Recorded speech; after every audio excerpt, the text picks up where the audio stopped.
Ahojte priatelia, dnes sa pozrieme na modernizované SUV Kia Sportage vo verzii 1.6 T GDI AVD GT Line pre modelový rok 2025. Vozidlo ponúka moderný a ľahko rozpoznateľný dizajn, plné LED osvetlenie, dynamické línie karosérie a panoramatickú strechu, ktorá zvýrazňuje prémiový charakter výbavy GT Line.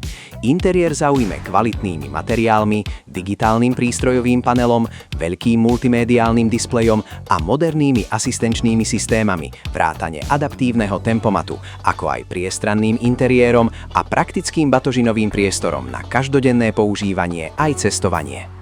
Pod kapotou pracuje benzínový preplňovaný motor 1.6 s výkonom 132 kW alebo 179 koní, spojený s automatickou prevodovkou a pohonom všetkých kolies, čo zabezpečuje istý výkon a stabilitu v rôznych podmienkach.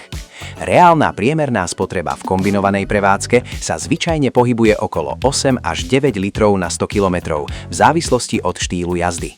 Kia Sportage 2025 spája komfort, moderné technológie a praktickosť a zostáva jedným z najobľúbenejších kompaktných SUV vo svojej triede. Ďakujeme za sledovanie, ďakujeme za lajky. Prihláste sa na odber, ak máte radi autá. Dovidenia.